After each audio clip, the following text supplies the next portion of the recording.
Aku masih ingat jelas pertama kali melihat pria itu datang ke kantor dengan jas abu lem. Langkahnya tenang tapi berwibawa. Semua mata memandangnya, termasuk aku. Saat itu, aku baru sebulan bekerja sebagai sekretaris cadangan, menggantikan posisi seseorang yang tiba-tiba mengundurkan diri. Tapi sejak hari itu, dunia seolah berhenti setiap kali mata kami bertemu. Meski hanya sepersekian detik. Namanya Elvano Dirgantara, CEO muda perusahaan besar yang menguasai sebagian besar proyek ekspor Jakarta Selatan. Semua orang menaruh hormat padanya, sebagian mengagumi, sebagian tak. Dan aku, entah bagaimana, hanya bisa memandang dari jauh tanpa tahu bahwa pertemuan itu akan mengubah seluruh hidup. Aku, Riona Ardelia, bukan siapa-siapa. Latar belakangku sederhana. Ayahku sudah meninggal saat aku SMP, dan ibuku hanya pedagang kecil di pasar. Aku kuliah sambil bekerja paruh waktu. Dan saat mendapat panggilan untuk menjadi sekretaris di perusahaan ini, rasanya seperti mimpi. Gajinya cukup besar untuk membayar kontrakan dan biaya kuliah adikku. Jadi, meskipun jam kerjanya panjang dan tekanan tinggi, aku bertahan. Terlebih karena setiap hari aku bisa melihat pria itu. Pria yang membuatku lupa caranya bernafas. Sudah 5 tahun aku bekerja untuknya, 5 tahun menyiapkan kopi paginya, menyusun laporan keuangan, bahkan memastikan dasinya selalu selaras dengan warna jas. 5 tahun juga aku menyimpan perasaan yang tak pernah kusampaikan. Bagiku, Elvano bukan hanya bos yang tegas dan disiplin.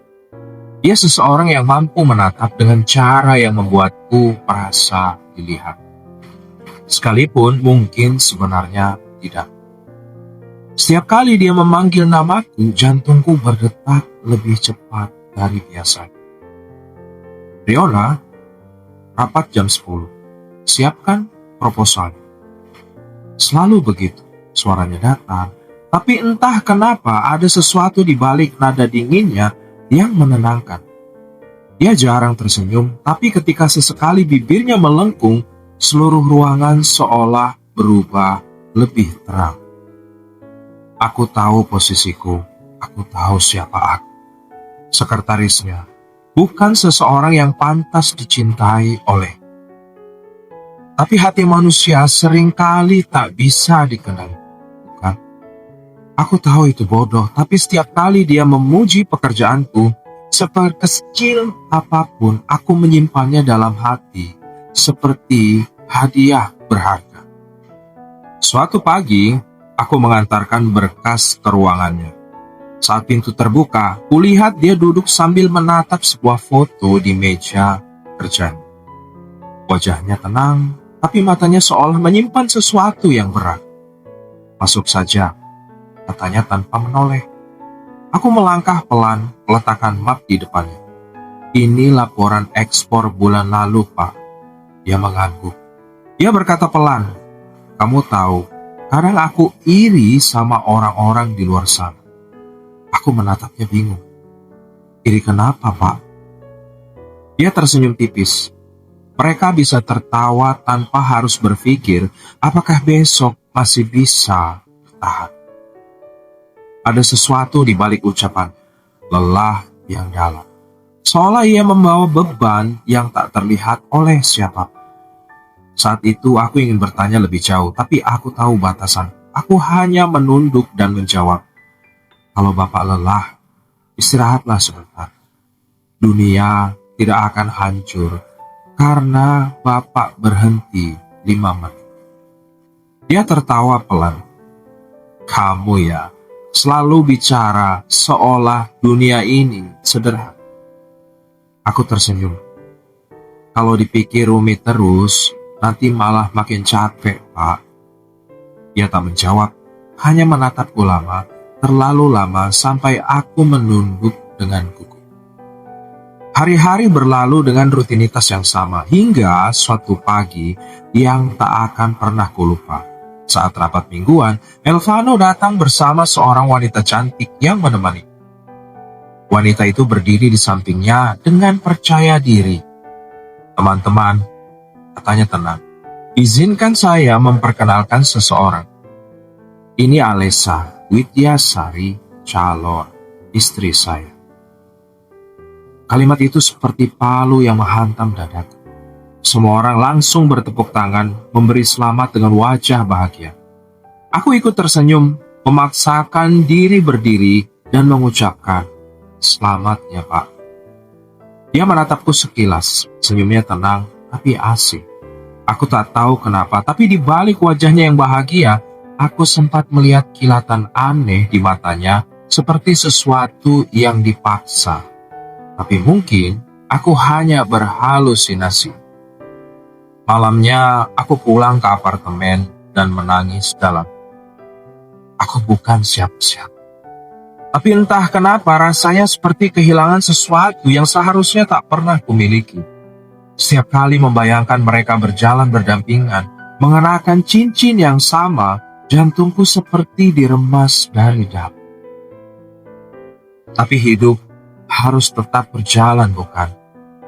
Aku menenangkan diri dengan berpikir bahwa cinta tidak selalu harus dimiliki, cukup dirasakan. Beberapa minggu setelah pernikahan mereka, suasana kantor terasa berubah. Elvano jarang masuk. Kabarnya, dia sedang fokus mengembangkan proyek bersama keluarga Alessa. Aku mencoba tetap profesional. Tapi rasanya aneh bekerja tanpa kehadiran. Ada kekosongan yang tak bisa dijelaskan. Sampai suatu malam, sekitar jam 2 dini hari, aku masih lembur di kantor. Laporan ekspor belum rampung dan deadline tinggal besok pagi.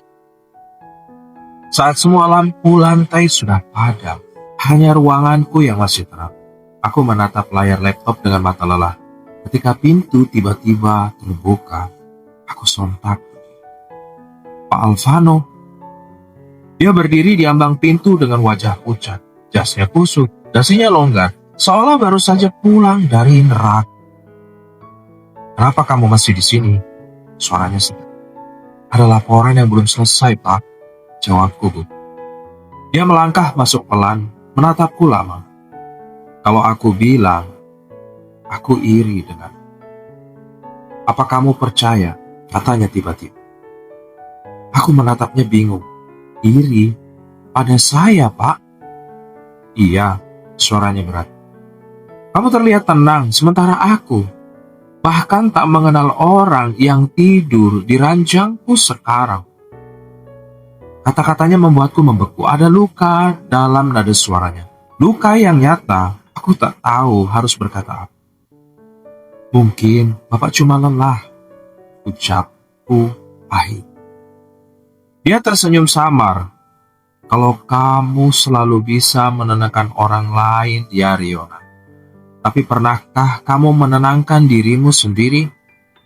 Aku tak menjawab. Aku takut kalau bicara, air mataku kan jatuh. Dia memandang ke arah jendela yang menampilkan pemandangan kota. Lampu-lampu jalan berkilau seperti bintang, tapi wajahnya tetap kelam. "Riona," dia memanggil. "Kamu percaya takdir?" Aku menatapnya ragu. "Tentu, Pak. Tapi kadang takdir juga bisa kejam." Dia menghela nafas panjang. Kadang aku pikir mungkin aku menikah bukan karena cinta. Jantungku berhenti berdetak sesaat. Kata-kata itu berbahaya, terlalu jujur untuk jam 2 pagi. Aku menelan ludah, mencoba menahan rasa penasaran. "Lalu, kenapa Bapak melakukannya?" Dia menatapku lama sekali, lalu menjawab pelan, "Karena seseorang menginginkanku menikahinya, dan aku tidak bisa." Nada suaranya membuatku merinding.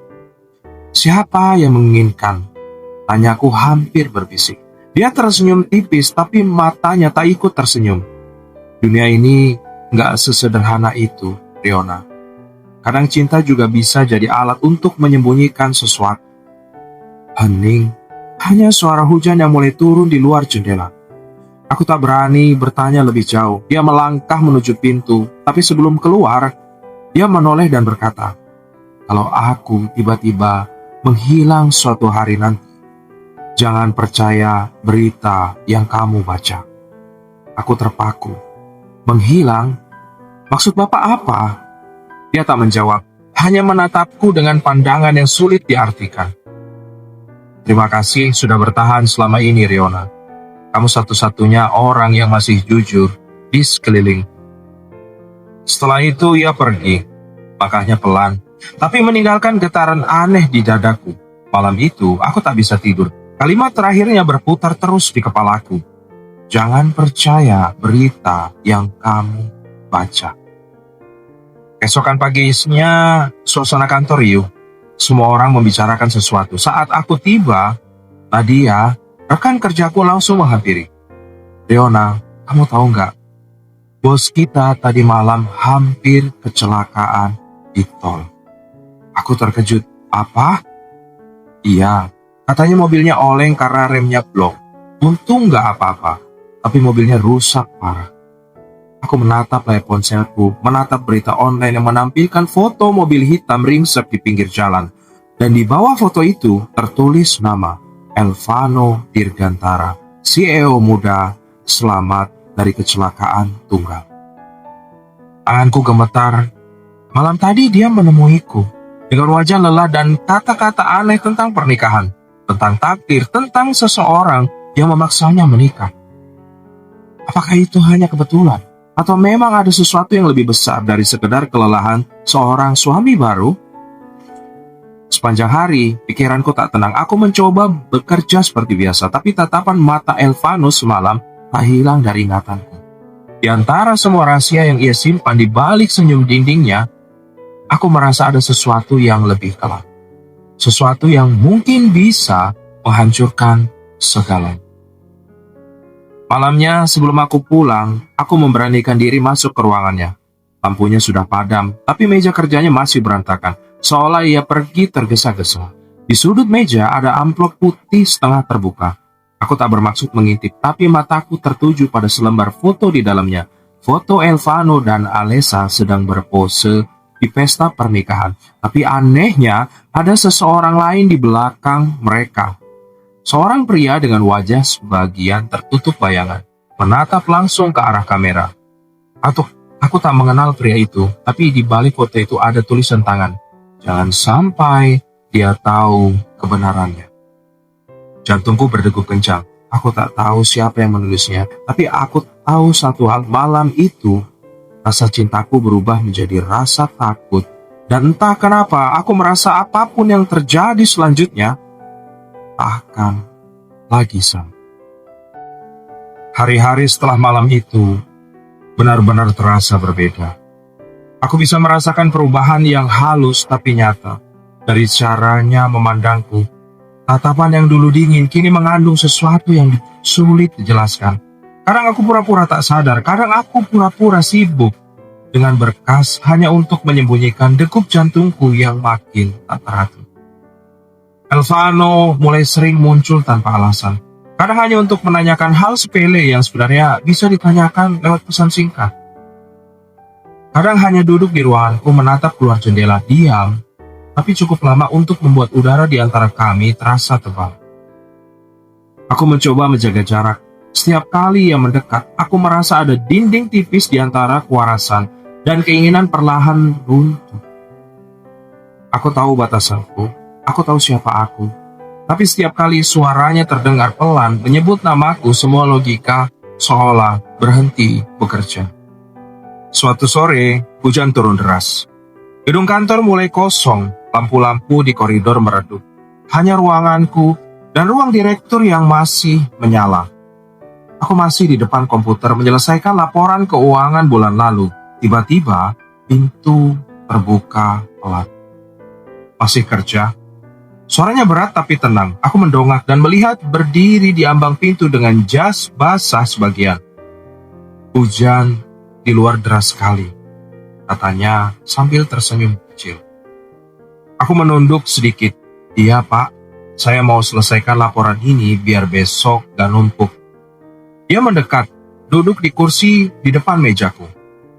"Kamu selalu seperti itu, gak pernah setengah-setengah kalau kerja." Aku hanya tersenyum.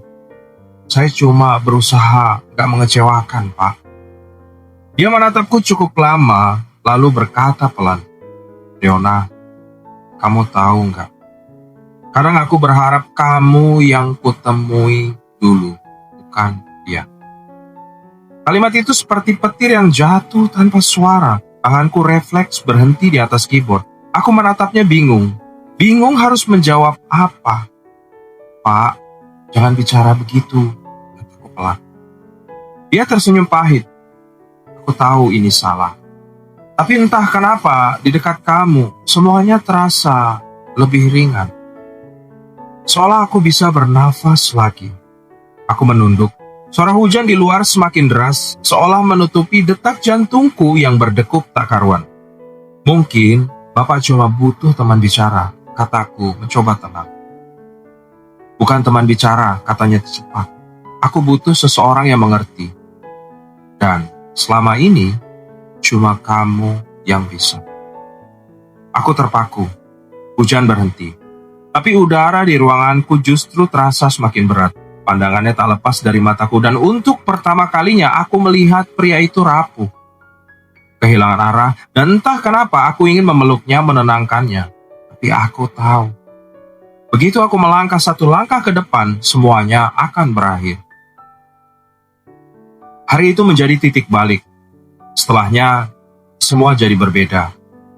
Dia makin sering datang, makin sering mengajakku bicara soal hal-hal pribadi. Tentang pernikahannya, tentang istrinya yang dingin, tentang rumahnya yang seperti hotel tanpa penghuni.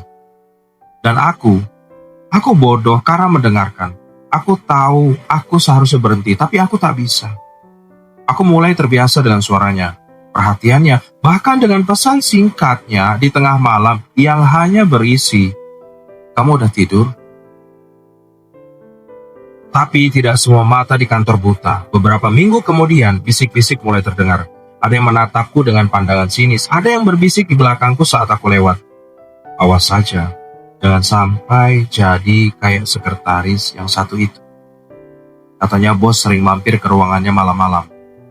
Aku pura-pura tak mendengar, tapi setiap kata menusuk seperti pisau kecil.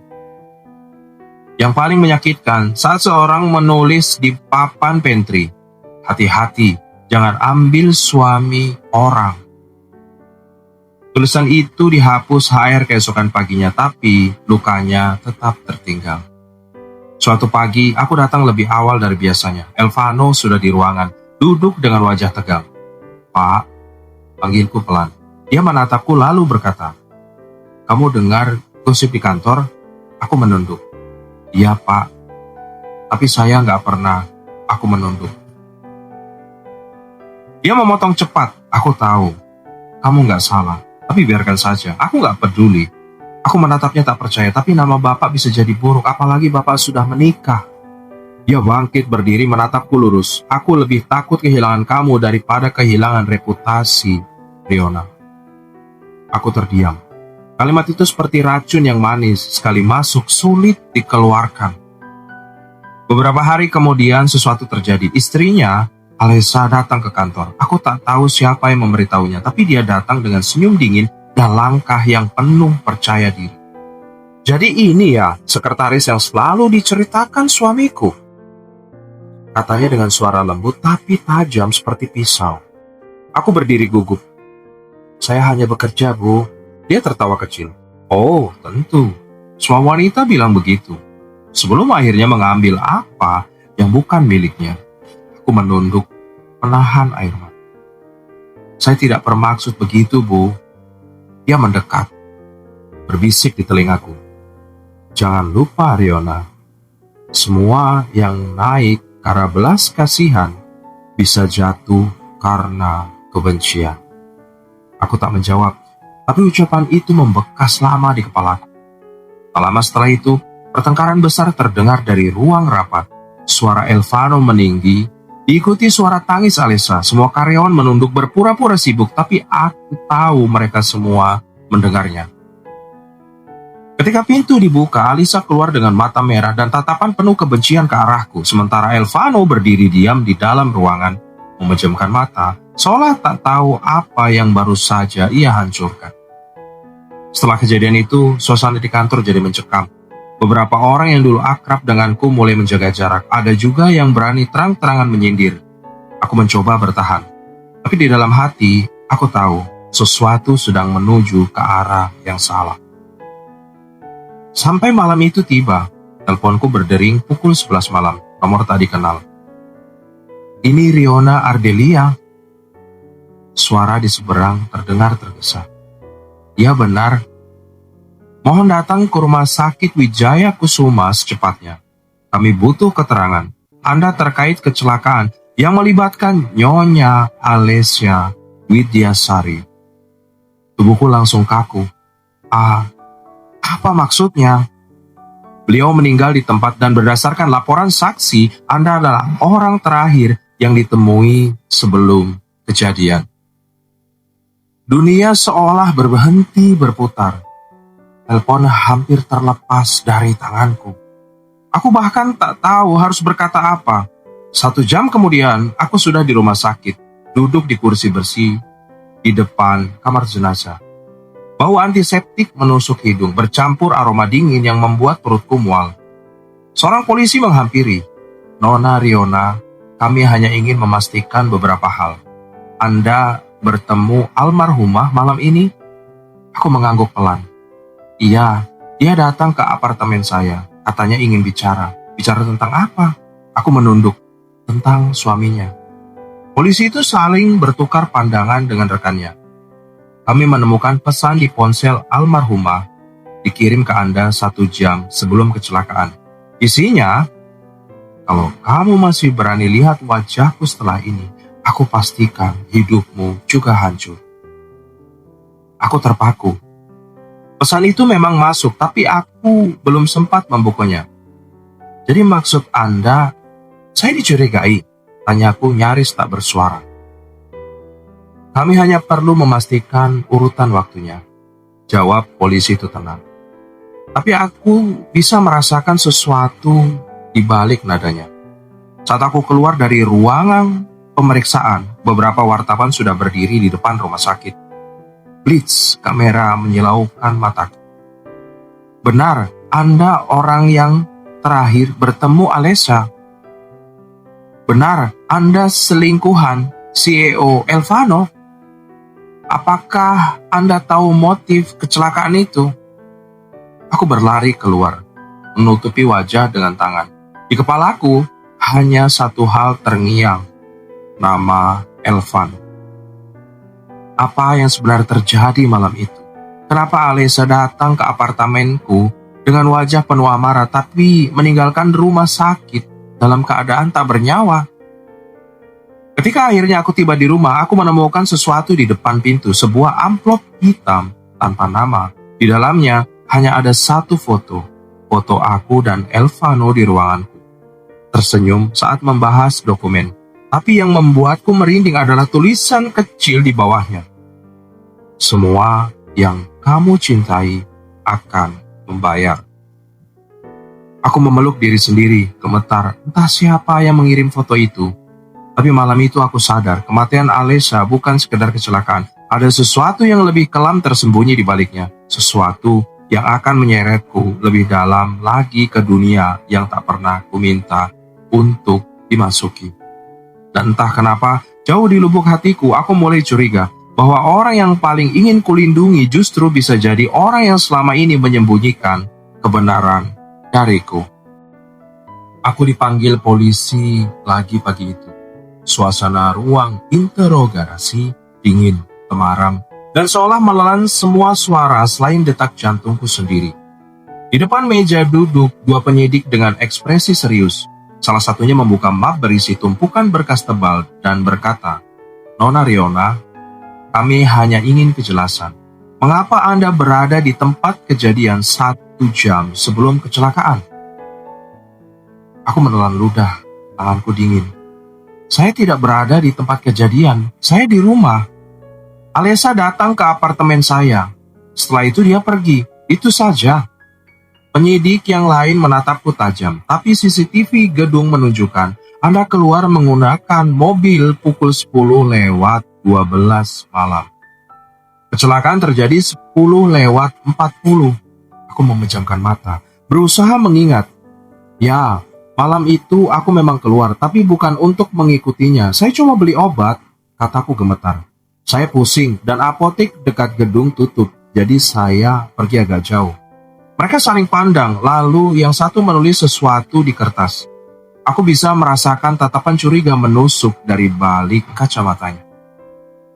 Semua bukti seolah melawan aku, rekaman CCTV, pesan ancaman dari Alessa yang belum kubalas, foto-foto kedekatanku dengan Elvano yang entah siapa pengirimnya. Semuanya seperti potongan puzzle yang sudah disusun dengan rapi untuk menjadikanku pelaku. Tapi yang paling menakutkan, seseorang benar-benar berusaha memastikan aku tampak bersalah. 3 hari setelah interogasi pertama, aku kembali dipanggil untuk dimintai keterangan tambahan. Saat aku menunggu di luar ruang penyidik, Elvano datang dengan jas hitam dan wajah tegang. Dia menghampiriku tanpa peduli pandangan orang-orang di sekitarnya. Percayalah, aku akan bantu kamu, katanya pelan tapi tegas. Aku menatapnya dengan mata yang sudah nyaris kering karena air mata. Kamu yakin mau bantu orang yang semua orang tuduh sebagai pembunuh istrimu? Dia mendesah berat. Aku tahu, kamu gak bersalah, Riona. Aku tahu siapa kamu. Kata-katanya seharusnya menenangkan, tapi justru membuat hatiku makin bergejolak. Aku ingin percaya padanya, sungguh, tapi ada sesuatu yang mulai terasa janggal. Sejak awal penyelidikan, semua yang kubutuhkan seperti sudah disiapkan.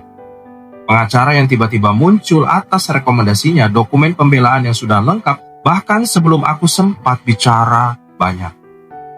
Hingga saksi yang mendadak menarik pernyataan. Semua terlalu cepat, terlalu mudah.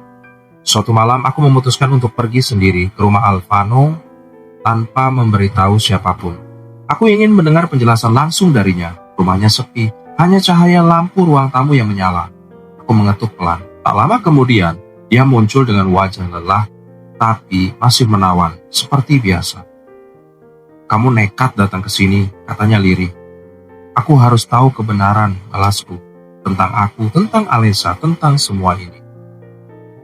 Dia terdiam sejenak, lalu duduk di sofa, memandang foto pernikahannya di meja yang sudah berdiri. Kamu tahu, Riona, kadang hidup ini seperti permainan yang gak bisa kita hentikan. Aku dulu menikah karena tuntutan. Ayahku dan ayah Alessa sudah merencanakannya, bahkan sebelum aku sadar apa itu cinta. Aku mendekat, menatapnya. Dan kamu menyesal? Dia tertawa hambar. Menyesal? Aku bahkan gak punya waktu untuk menyesal. Semua sudah berjalan, tapi ketika aku kenal kamu, aku baru sadar. Ternyata aku bisa merasa lagi. Aku terdiam. Kalimat itu seharusnya membuatku bahagia, tapi kali ini terasa menakutkan. Elvano, kamu tahu, gak kalau semua bukti sekarang justru mengarah padaku? Tanyaku pelan. Dia menatapku cepat, matanya tajam. Kamu gak perlu khawatir, ku urus semuanya. Justru itu yang aku takutkan, kataku. Kenapa semuanya terasa terlalu sempurna? Bukti-bukti yang muncul, saksi yang tiba-tiba berubah, dan pengacara yang kamu siapkan, kamu yakin kamu gak terlibat? Dia berdiri, berjalan mendekat padaku. Kamu menuduh aku? Aku mundur 1 langkah. Aku cuma tanya Elvano, karena semua ini terasa seperti jebakan yang rapi. Dia terdiam cukup lama lalu menatapku dalam. Aku cuma ingin kita bebas, Riona. Aku lelah pura-pura bahagia sama orang yang gak aku cintai. Aku membeku. Bebas? Dengan mengorbankan nyawa orang lain? Dia mendekat, memegang wajah. Suaranya bergetar. Aku lakukan ini buat kita. Aku menepis tangannya. Air mataku jatuh begitu saja. Bukan buat kita, Elvano. Itu buat egomu. Dia menatapku dengan mata yang entah sedih atau kecewa. Kamu gak ngerti. Aku sangat mengerti, potongku pelan. Aku cuma nggak mau jadi bagian dari dosa yang kamu buat. Aku pergi malam itu tanpa menoleh lagi, tapi sebelum pintu tertutup, aku mendengar suaranya pelan di belakangku. Kamu pikir dunia akan percaya padamu, Riona? Setelah semua yang sudah kubentuk? Aku berhenti sejenak. Kata-katanya membuat darahku berhenti mengalir. Kubalikan badan, tapi dia sudah berbalik arah, menatap keluar jendela seolah tak berkata apapun. Malam itu aku tak bisa tidur. Ada perasaan takut yang tak bisa dijelaskan. Seperti baru saja melihat sisi lain dari seseorang yang selama ini kupuja. Aku mencoba meyakinkan diri bahwa dia tidak mungkin melakukan hal sekejam itu. Tapi di sudut hatiku yang paling jujur, aku tahu aku baru saja melihat wajah asli dari cinta yang selama ini kupelihara. Keesokan harinya, berita baru muncul di media. Polisi menemukan bukti transfer uang dalam jumlah besar dari rekening pribadi Elvano ke salah satu saksi kunci yang sebelumnya menyatakan melihat mobilku di lokasi kejadian. Dunia seolah runtuh di sekelilingku. Aku memandangi layar ponsel dengan tangan gemetar. Nomor Elvano tak bisa dihubungi. Semua pesan dariku tidak dibalas. Dan di kantor, nama kami berdua menjadi bahan gosip besar yang tak ada habisnya. Aku menunggu hingga malam sebelum akhirnya memutuskan datang ke kantornya. Gedung itu gelap, hanya lampu ruang direktur yang masih menyala. Aku masuk pelan dan melihatnya duduk di depan jendela, menatap kota yang berkelip dari kejauhan. Kamu yang atur semua ini ya? Tanyaku lirih tapi tajam. Dia tak menjawab. Bilang Elvano, kamu yang buat aku terlihat bersalah biar kamu bisa lepas. Dia menatapku lama, wajahnya datar, lalu berkata pelan, aku cuma ingin semuanya selesai. Aku cuma ingin kita bisa hidup tanpa bayangan siapapun. Dengan membunuhnya, suaraku pecah. Dia berdiri, mendekat perlahan. Dia bukan korban, Rio. Dia ancaman. Dan aku sudah cukup lama hidup di bawah ancaman itu. Aku menggeleng, air mataku mulai jatuh. Kamu gila. Dia menghela nafas, menatapku penuh iba.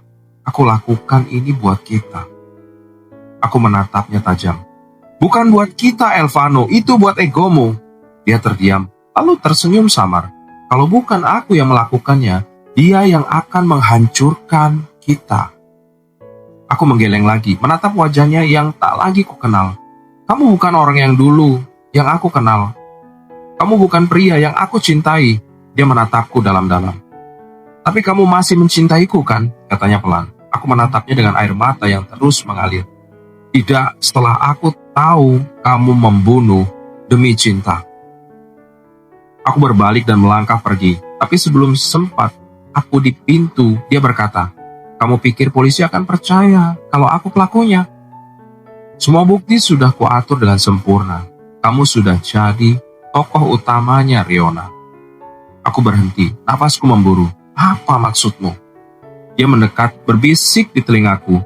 Kalau aku jatuh, kamu ikut jatuh. Aku pastikan kita tenggelam bersama. Aku keluar dari kantor malam itu dengan lutut lemas. Dunia terasa gelap. Dan semua yang kupercaya selama ini terasa seperti mimpi buruk. Aku tahu sekarang. Aku bukan lagi sekretarisnya. Aku pion dalam permainan yang sudah ia rancang lama. Cinta yang selama ini kupikir tulus ternyata hanya kedok dari ambisi dan kebencian yang disembunyikan di balik senyumannya. Beberapa hari kemudian, polisi mengumumkan akan membuka kembali kasus kematian Alesha karena ada bukti baru yang mengarah ke manipulasi data CCTV. Saat aku membaca berita itu, aku hanya bisa menatap layar dengan tangan bergetar. Di dalam hatiku, ada harapan kecil bahwa kebenaran akan keluar. Tapi juga rasa takut luar biasa bahwa Elvano akan melakukan sesuatu yang lebih buruk. Malam itu, seseorang mengetuk apartemenku. Pelan, tapi berulang-ulang. Ketika aku buka, tidak ada siapapun di depan pintu. Hanya sebuah kotak kecil dengan pita hitam. Di dalamnya ada flash disk dan secari kertas bertuliskan, kalau kamu ingin tahu siapa sebenarnya Elvano, buka ini, tapi siap-siap kehilangan segalanya. Aku duduk di lantai, menatap benda itu lama. Jantungku berdetak cepat. Dengan tangan gemetar, aku colokkan flash disk itu ke laptop. Ada satu video di dalamnya. Saat ku buka, layar menampilkan rekaman ruang kerja Elvano. Tanggalnya 2 minggu sebelum kecelakaan. Dalam video itu terlihat Alessa berdiri di depannya menangis, memegang beberapa foto. "Kamu pikir aku nggak tahu hubunganmu dengan sekretarismu itu?" teriaknya. Elvano berdiri, wajahnya dingin. "Kamu nggak akan bisa menghentikan aku, Les." Alessa menamparnya. "Aku akan ceritakan semua ini ke media sosial besok pagi." Elvano menarik nafas panjang, lalu berkata pelan, "Sayang sekali, kamu nggak akan selamat." Setelah itu, layar tiba-tiba gelap. Tapi detik terakhir sebelum video berhenti, terdengar suara pintu dibanting keras dan langkah kaki terburu-buru keluar ruangan. Aku menutup laptop dengan tangan gemetar, air mataku jatuh tanpa suara. Rasanya seperti seluruh dunia runtuh di atas kepalaku. Cinta yang selama ini kujaga ternyata hanyalah perangkap yang dirancang dengan indah, dan aku bodohnya jatuh tepat ke dalamnya. Aku menatap jendela apartemenku yang sudah berkabut oleh hujan. Di luar sana, dunia terlihat tenang, tapi di dalam dadaku, badai baru saja dimulai. Aku tahu sejak malam itu satu-satunya jalan keluar hanyalah membongkar semuanya, meskipun itu berarti aku harus menghancurkan orang yang paling kucintai. Langit siang itu tampak pucat, seolah ikut menahan nafas bersama semua orang yang memenuhi ruangan sidang. Aku duduk di kursi terdakwa mengenakan meja putih yang disediakan petugas. Dingin dan kaku, seperti besi di musim hujan. Tanganku gemetar di atas meja kayu. Sementara pikiranku terus memutar kembali semua kejadian. Dari tatapan pertama dengan Elvano, hingga hari ketika dunia menuduhku membunuh istrinya. Di seberang ruangan, Elvano duduk tenang dalam setelan hitam. Dia tampak seperti dulu, tegap, berwibawa, tapi kali ini ada sesuatu yang hilang dari sorot matanya. Mungkin hatinya, mungkin nuraninya. Hakim mengetuk palu 3 kali, mengisyaratkan sidang dimulai. Jaksa memaparkan semua bukti yang, meski tak langsung menjeratku dalam pusaran dosa yang tak kulakukan. Foto-foto transfer uang, percakapan singkat yang diambil di luar konteks, semuanya menjadikan aku seolah bagian dari tragedi. Ketika akhirnya Elvano dipanggil ke depan, aku menegakkan kepala. Kupikir setidaknya untuk terakhir kalinya dia membelaku. Atau mungkin hanya menatapku seperti dulu dengan tatapan hangat yang dulu membuatku yakin segalanya tak sia-sia. Tapi ternyata aku salah. "Saudara Elvano," tanya jaksa dengan nada mantap, "apakah Anda memiliki hubungan pribadi dengan terdakwa Riona Ardelia?" Ruangan menjadi hening. Semua menunggu jawabannya. Aku menatapnya, memohon meski dalam diam. Beberapa detik yang terasa seperti seumur hidup berlalu. Lalu, suaranya terdengar datar dan tajam. "Tidak, dia hanya sekretaris saya." Kata-kata itu menghantamku lebih keras dari tuduhan manapun. Rasanya seperti dunia berhenti berputar. Semua yang kujalani, 5 tahun bekerja di sisinya, menahan perasaan, berjuang menjaga batas. Semua pertemuan di malam lembur, semua tatapan yang kurasa berarti, seolah tak pernah ada. Aku hanyalah angka, posisi, nama kecil di bawah tanda tangannya. Aku menunduk, menggigit bibir hingga hampir berdarah agar air mata tak jatuh ke depan. Orang-orang yang menatapku dengan jijik, tapi aku tahu, aku tidak peduli seberapa keras aku menahan. Hatiku sudah hancur. Setelah sidang ditunda, aku dibawa ke ruangan tahanan sementara. Dingin, bau lembab menusuk hidung. Di sana, aku menulis surat panjang di selembar kertas lusuh yang diberikan petugas.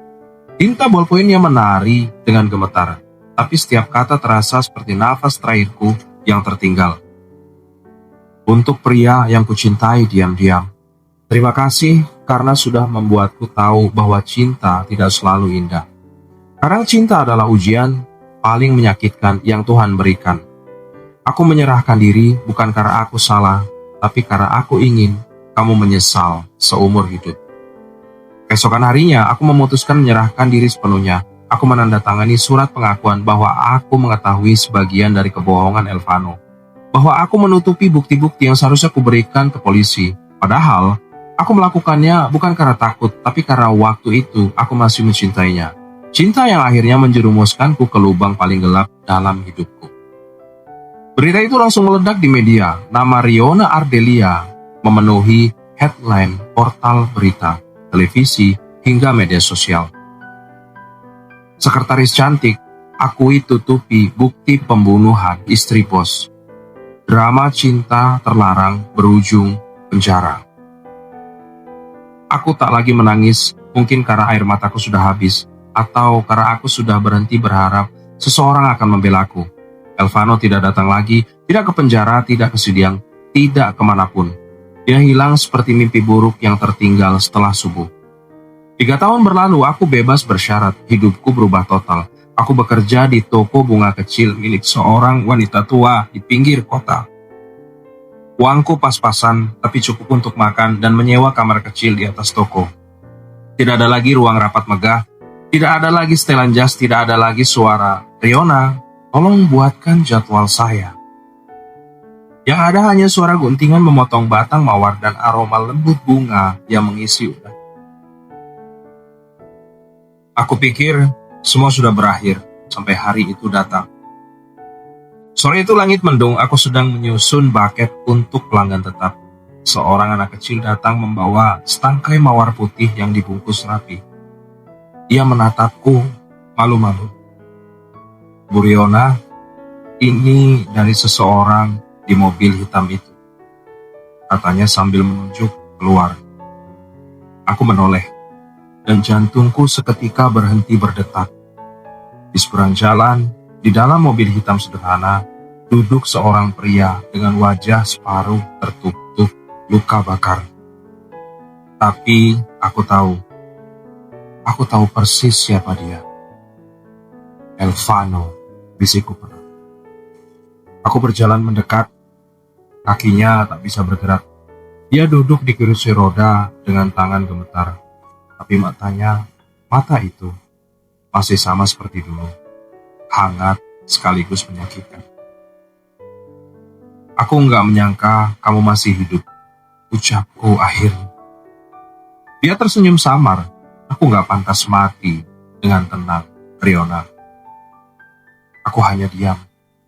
Angin sore meniup lembut rambutku, membawa aroma bunga dan kenangan yang seharusnya tak kembali. Dia melanjutkan dengan suara serak, "Setelah kamu di penjara, semuanya hancur. Perusahaan bangkrut, orang-orang yang dulu kupercaya berbalik menikamku. Aku kecelakaan waktu berusaha kabur dari media, dan sekarang aku cuma punya tubuh setengah ini dan penyesalan seutuhnya." Aku menatapnya lama. Dulu aku bermimpi dia akan datang padaku dengan cincin di tangan, bukan dengan kursi roda dan wajah penuh luka. Tapi mungkin ini cara Tuhan menunjukkan bahwa semua yang salah akhirnya harus membayar. Dia menatapku dengan mata berkaca-kaca. "Kamu benar, Riona. Cinta ini kutukanku. Aku pikir aku bisa punya segalanya tanpa kehilangan apapun, tapi ternyata aku kehilangan segalanya termasuk kamu." Aku menarik nafas panjang, menahan air mata yang hampir pecah. "Tidak, Van. Cinta kita cuma salah tempat, bukan salah rasa." Dia menunduk, lalu menatapku lagi dengan senyum yang hampir tak terlihat. "Kamu masih seindah dulu." Aku tertawa kecil. Tapi di dalamnya ada perih yang tak bisa dijelaskan. Aku sudah bukan Riona yang kamu kenal dulu. Aku belajar bahwa cinta kita gak seharusnya saling memiliki. Dia mengangguk pelan. Mungkin itu yang selama ini aku gak pernah alami.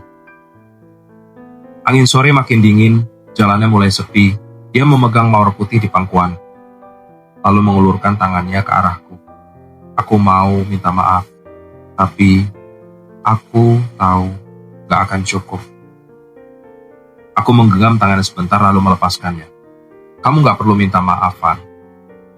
Dulu aku mencintaimu dengan tulus, tapi sekarang aku mencintai diriku sendiri lebih dari siapapun."